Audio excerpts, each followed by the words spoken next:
My name is Daz, and today I'm going to be talking about listening skills. Have you ever met someone who loves to talk, and then they talk and talk and talk and talk and talk and talk and don't listen? You find a way to talk, but they interrupt you and they continue talking. That's just worse. Here's another one. How about someone asks you a question and you answered, and later they ask the same question again?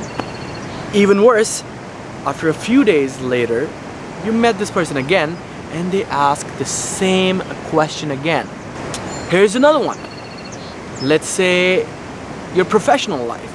You've been assigned a task and your boss or your supervisor, they told you something to do and you forgot the key points. Now that is a disaster. A good listener is considered a reliable, trustworthy, and comes across as a charismatic person. You heard it right. If you are just interested in other people, that makes you an interesting person. Let me share with you the qualities of a good listener. Number 1, ask if you care. Well, the listening happens here. Not really. It happens here. There's a difference between hearing someone and listening someone. When you're listening to someone, you have a sense of concern for this person. So you're not just paying attention to the mere words that are coming out of his mouth, but you're actually concerned about their well-being. But you can learn all the techniques and tactics or skills to be a good listener. But if you're not genuinely concerned about the person, then however hard you try, you're not going to be a good listener. If you're just talking or asking questions to kill time or get the conversation going somewhere, then slowly they're going to lose interest and they'll lose faith in you. However, if you're truly concerned and you show a genuine sense of care for this other person, half the battle is won. So ask if you care. Second quality of a good listener. A good listener avoids distraction. So what I mean is, you have to be fully engaged. There are two kinds of distractions: internal distraction and external distraction. Internal distraction is the one in which you come in the way of your listening skills. For example, thinking about how I look, thinking about what should I say next, thinking about did I say something right or wrong, thinking about what they are going to say next. They're all distractions. You've got to be fully focused and present when they are speaking. Just by the mere fact of being there is going to make a huge difference. So avoid internal distraction. External distraction, you know it. Cell phones, texting, phone calls, noisy places, looking at other people. Keep your phone away. If you're eating, finish your food first. If someone comes in and interrupts, you tell them to excuse you two guys because you're talking. And they would respect that. And even the person who's speaking would respect that. If you're at a noisy place, ask your friend to keep the story for later. And when you guys are in isolation, that could be a better time to discuss their situation. Quality number 3, open body language. Body language. I'm gonna state that cliched fact again here. 10% are words, 30% is sounds, and 60% is body language. You heard it right. So if you're talking or if you're listening to someone, you have to maintain a relaxed eye contact. Keep your palms open, chest out. Don't cross your arm or don't put your hands on your face. that shows that you're hiding something. That shows that you're not comfortable. Be open. A good body language can help you to invite other person better into your environment. Here's the fourth one. No interruptions. When someone's talking, let them talk. Sometimes they don't even want an answer from you. They just want to vent out. So if you end up interrupting in the middle of their story, you're just ruining their emotional build-up, and then they lose it. And then they lose the story. And you as a listener lose your value. You don't want that. And I understand completely that sometimes when someone's talking, you have a certain story that relates to their story, and you want to just say it right there. But to be a good listener, you keep that story for later. So how do you do that? Use your memory.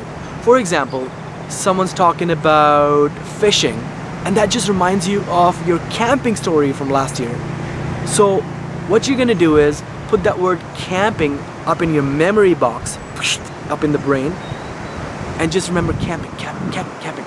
End of the whole listening session, you can bring up the story and relate to their situation. In the same way, if they're talking about something and you have an advice to give, and your mom said blah blah blah was the advice that you think is relevant here, you can just keep mom up in the memory box of your brain and use that later. So you have two things in your memory: mom, camping. That's how you use your memory to get back to the speaker after they're done speaking and you're done listening to them. And number 5, no judgment.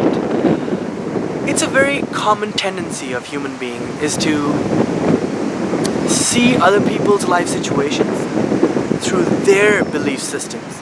To be a good listener, you must not judge anyone else's circumstances on the basis of your world views.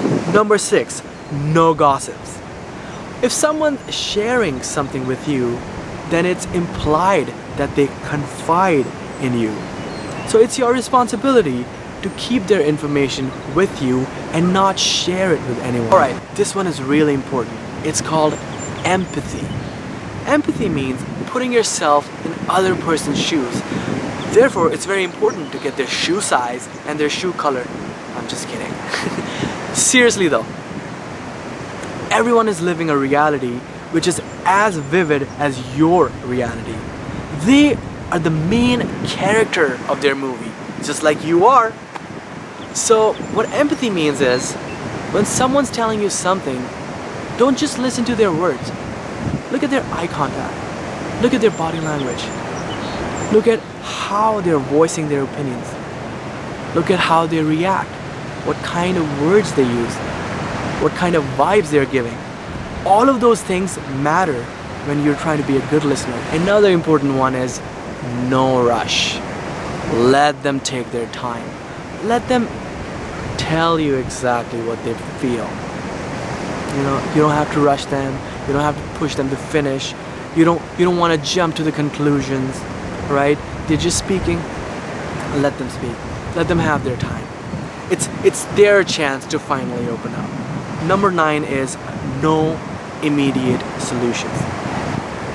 I know, like I do this all the time. I want to just find the solution to every problem. But I realize that it's just better to let someone finish and have it out. And all you can do in that situation is just say, I understand. Oh, I get it. Again, here, if you say, I know exactly how you feel, then that would come across as patronizing. You don't want to do that. You don't know exactly how they feel. Your grandma's accident cannot be relatable to their daughter's sickness. Do you see the difference? And sometimes we make this mistake, which is just an innocent social mistake that we make, that we say that I know exactly how you feel. Don't offer conclusions right away. Wait for them to finish. And the last one is follow up. You ask them a question. They told you the story.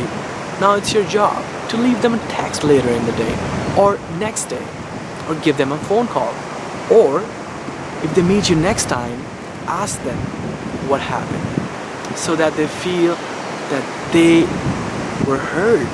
As I said in the beginning of the video, that you can learn all the techniques, but if you are coming from the right place, you will come across as an interesting person because your intentions are right. Alright, I hope that this video was helpful, and I hope you got some value out of this.